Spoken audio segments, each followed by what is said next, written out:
Good morning students. हमने last class में chapter number 8 biomechanics and sports के बारे में पढ़ा था। अब उसी चैप्टर पे जो टॉपिक हमने लास्ट टाइम पढ़े थे उन्हीं के बेस पे ये वीडियो बना रहा हूँ, ताकि जो बच्चे उस दिन क्लास नहीं अटेंड कर पाए थे उनके लिए वीडियो है बेसिकली, और जिन्होंने कर ली थी उनके डाउट्स और भी इससे क्लियर हो जाएंगे। तो चैप्टर 8 जो है वो हमारा वो है biomechanics and sports. Biomechanics and sports means जीव यांत्रिकी और खेल। तो सबसे पहले इस टॉपिक में जो आता है वो क्या था, मीनिंग ऑफ बायोमैकेनिक्स। हम पहले देख लेते हैं कि बायोमैकेनिक्स का मीनिंग क्या है। Then biomechanics is a sub discipline of physical education. ये बेसिकली फिजिकल एजुकेशन का एक सब डिसिप्लिन है।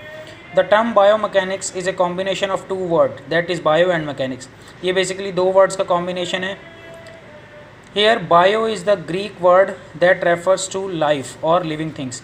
बेसिकली बायो जो है वो ग्रीक वर्ड है जिसका मीनिंग होता है लिविंग थिंग्स या life. And mechanics refers to the field of physics and the force that act on the body in motion. और जो मैकेनिक्स है बेसिकली वो क्या है, refers to the field of physics, अर्थात फिज़िक्स की एक फील्ड है, साइंस की फिज़िक्स की एक फील्ड है। And the forces that act on the body in motion. और इस मैकेनिक्स में क्या स्टडी करते हैं हम, बेसिकली जो बॉडी मोशन में होती है उस पर कैसे फोर्स एक्ट करता है, ठीक है। Then it also be said that biomechanics is the study of forces and their effect on living system. अर्थात बायोमैकेनिक्स क्या है, बायोमैकेनिक्स बेसिकली स्टडी है किस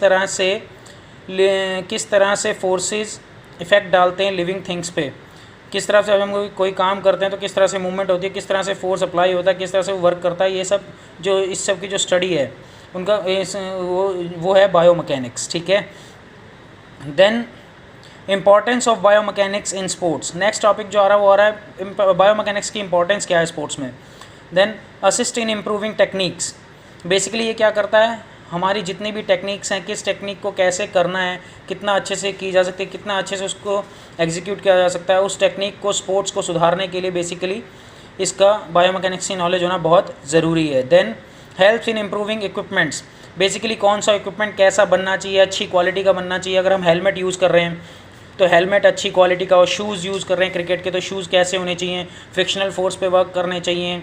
जो भी इक्विपमेंट बन रहा है उसकी सारी जो भी इक्विपमेंट बन रहा है उसमें बायोमैकेनिक्स का बहुत ध्यान देते हैं। बायोमैकेनिक्स का ध्यान देंगे तो जो भी इक्विपमेंट बनेगा वो बहुत अच्छा बनेगा, अच्छी क्वालिटी के इक्विपमेंट्स बनेंगे। Then next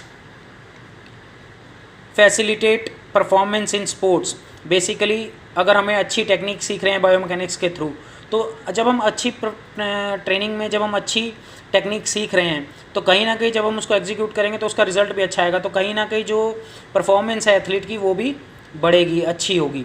then sport in preventing injury. यदि हमें प्रॉपर टेक्निक सीखी है किस चीज़ को कैसे एग्जीक्यूट करना है तो हमारे जो इंजरीज़ के चांसेस है वो बहुत कम हो जाते हैं। हमें पता है लॉन्ग जंप के टाइम पे कैसे टेक्निक इस्तेमाल करनी है, कितनी तेज़ दौड़ना है, कितने पेस पे दौड़ना है, कब जंप करना है, कैसे जंप करना है, शॉर्ट पुट में किस तरह से बॉल थ्रो करनी है, किस तरह से दूर फेंकना है, जेवलिन को किस तरह से थ्रो करना है। तो क्या होगा, जंप करनी है, बॉल क्रिकेट की बॉल बाउंस करानी है, कैसे करानी है, ये करानी है, किस इस पर फेंकनी है, कैसे फेंकनी है। तो इन सब चीज़ों में क्या होगा, बेसिकली अगर हम गलत चीज़ें करेंगे तो क्या होगा, इंजरीज होने के चांसेस। तो बायोमैकेनिक्स हमें इंजरीज से भी प्रिवेंट करता है, सॉरी।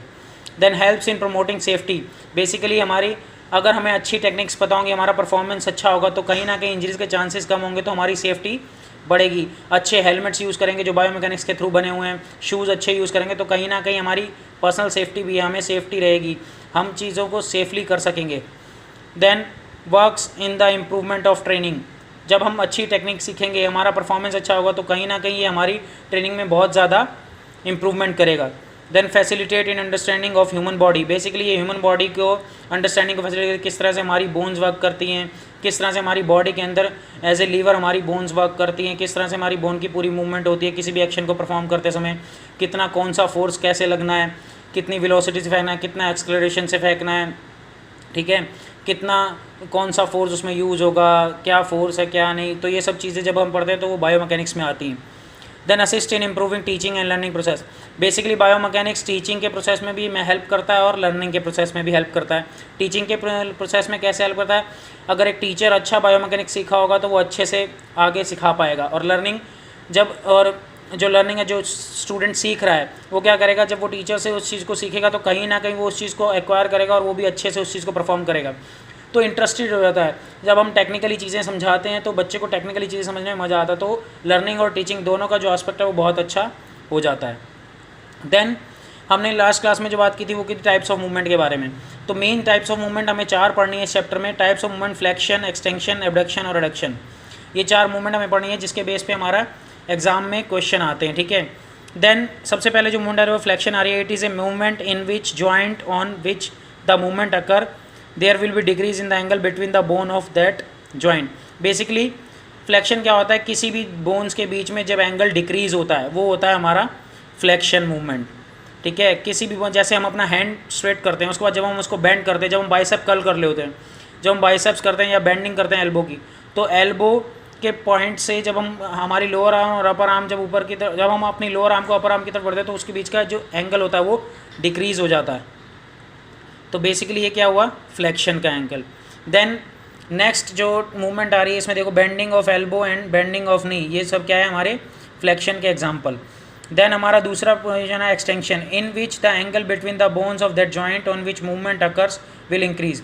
बेसिकली जब हमने हैंड बेंड किया है उसको जब हम वापस पोजीशन में ले जाना चाहेंगे तो क्या होगा, वो अब ये जो एंगल जो बनाया हुआ है पहले वो क्या होगा, इंक्रीज़ हुआ था, पहले डिक्रीज़ हुआ था। अब जब इसको हम वापस हाथ खोलेंगे तो कहीं ना कहीं वो क्या होगा, इंक्रीज़ होगा, तो वो होगा एक्सटेंशन। जैसे एग्जांपल दिया हुआ है straightening of knee from bending position, जैसे हमने नी बेंड कर रखी है तो अभी क्या है, एंगल डिक्रीज़ है, जब हम इसको वापस स्ट्रेट करेंगे तो कहीं ना कहीं एंगल इंक्रीज़ है, तो वो होगा एक्सटेंशन। देन नेक्स्ट मूवमेंट आती है abduction. It is the movement in which moving body part move away from the mid line of the body. हमारी बॉडी की एक मिड लाइन होती है, जब कोई भी बॉडी पार्ट मिड लाइन से दूर जाता है वो होता है एबडक्शन। एग्जाम्पल के लिए देखो लिखा हुआ moving hand in A side way direction, that is hand going away from the body. मतलब हमारी बॉडी से हाथ जब दूर जा रहा है तो वो क्या होगा, एबडक्शन। नेक्स्ट मूवमेंट जो हमें इसमें पढ़नी है वो है adduction. It is that movement in which moving part coming towards the mid line of the body. Basically ये क्या है, अभी जब हमने पहले क्या किया, हम मिड लाइन से हैंड को दूर ले गए तो वो क्या था, एबडक्शन। जब हम उसी पार्ट को वापस मिड लाइन के पास लाएंगे बॉडी की तो वो होगा एडक्शन। इसका एग्जांपल देखिए, टू बैक हिज और her hand to attention position from the hands opposing opening side.